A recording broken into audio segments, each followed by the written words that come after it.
Hello friend, welcome my channel. Welcome my channel. I am Ravin Mukherjee, civil engineering pass out 1986. Work experience above 30 years. Today I discuss execution activities wise, civil engineering project and plan related item.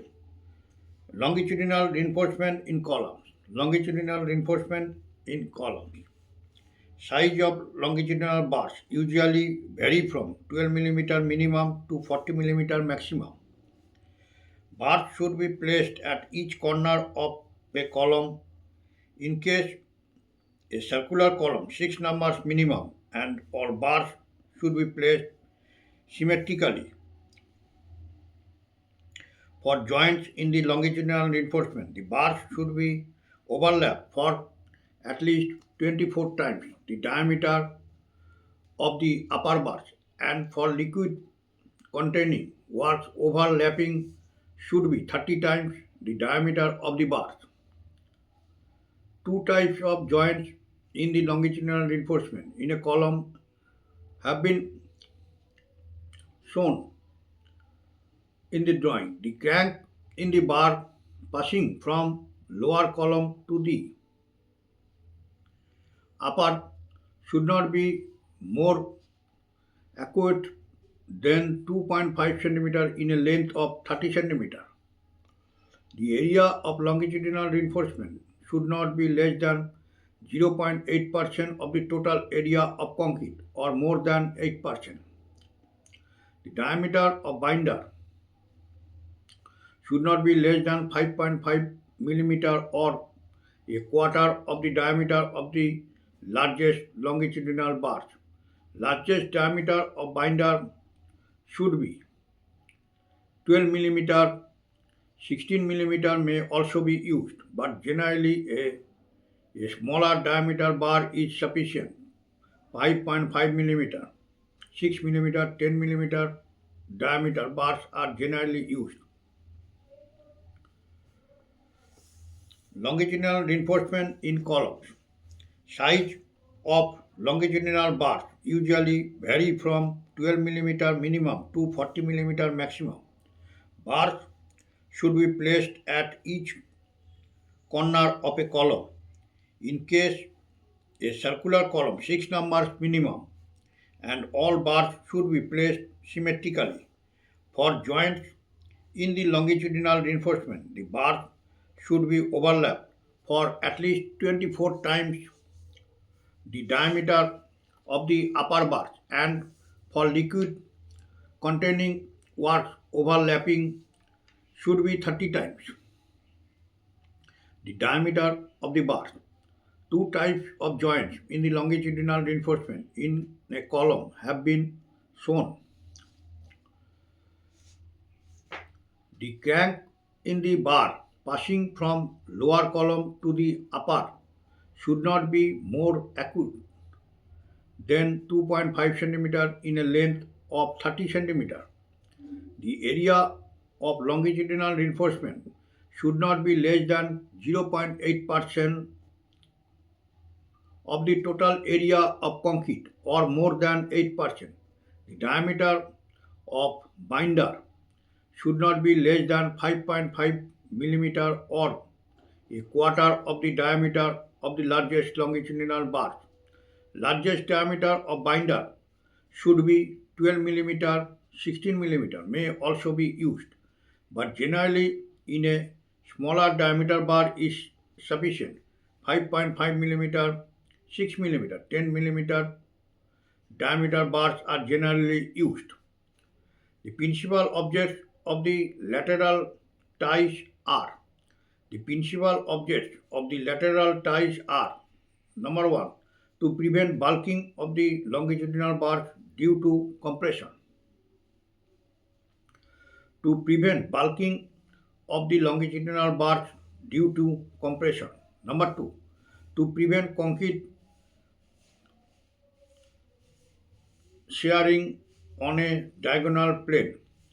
To prevent concrete shearing on a diagonal plane. The spacing of binder, also called as transverse or lateral, should not be greater than twice times the diameter of smallest longitudinal bar, or least lateral dimension, or 30 centimeter, whichever is less. The spacing of binder, also called as transverse or lateral, should not be greater than 12 times the diameter of smallest longitudinal bar, or least lateral dimension, or 30 centimeter, whichever is less.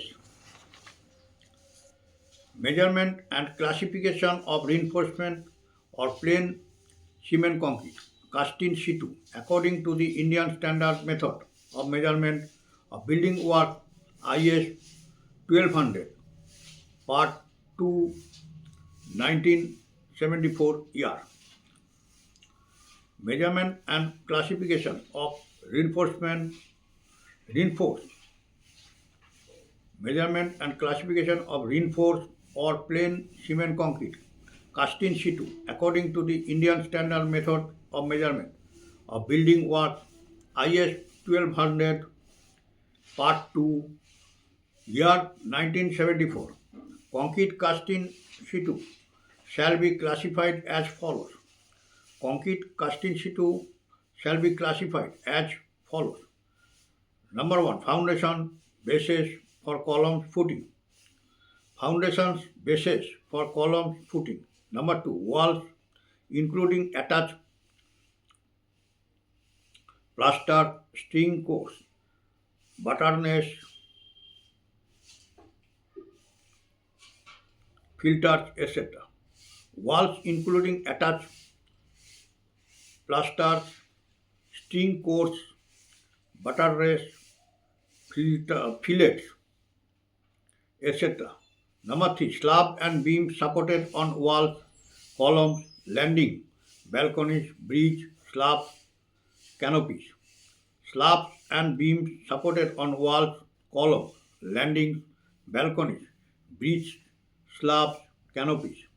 Number 4. Chaja including portion bearing on the wall. Chajas including portions bearing on the wall. Number 5. Lintels, shelves, beams, and brasumars. Lintels, shelves, beams, and brasumars. Number 6. Piers, abutment, pillars, posts, and stars. Pier, abutment, pillars, posts, and stars. Number 7. Staircase including stinger beams but excluding landing. Staircase including stinger beams but excluding landing. Number 8. Slab other than specified. Slabs other than specified. Number 9. Cornice and molded window sills.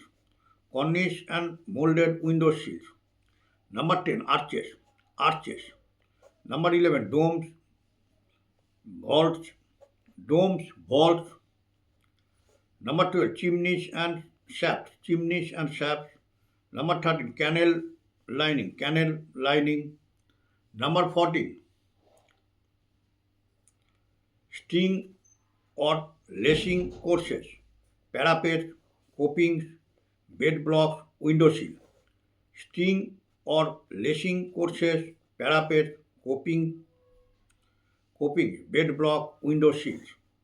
Number 15. Carved steps and the like. Carved steps and the like. Number 16. Retaining wall, return wall, ballast wall. Retaining walls, return walls, ballast walls. Number 17. Concrete fillings. Number 18. Lobar, fins, fascia. Lobar, fin, fascia. A column shall be measured from top of column base to underside of first floor slab and subsequently from top of floor slab to underside of floor slab above.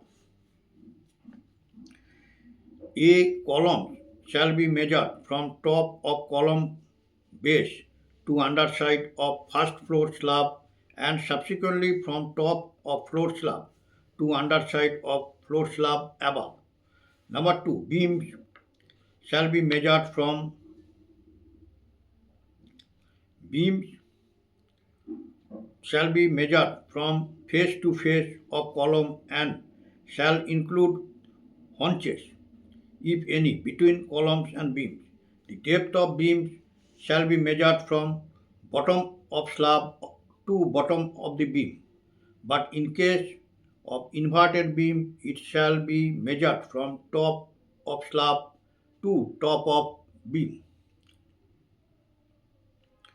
Beams shall be measured from face to face of columns and shall include haunches, if any, between columns and beams.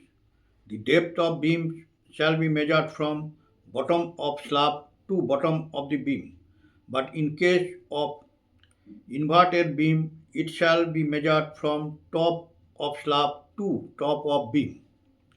Concrete casting, concrete casing to rolled steel joist or beam, steel stanchions, etc. Concrete casing to rolled steel joist or beam, steel stanchions, etc.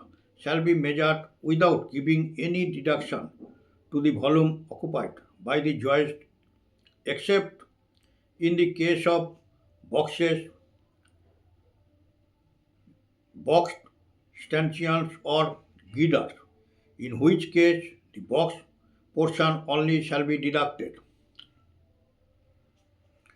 Concrete casing to roll steel joist or beam, steel stanchion, etc. shall be measured without giving any deduction to the volume occupied by the joist, except in the case of boxed stanchions or girders, in which case the boxed portion only shall be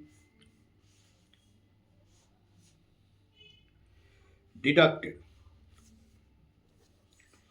Length and size of bars. Length and size of bars. Next video I discuss length and size of bars. Today I end my video. All are requested, if you are like my video, please subscribe my channel.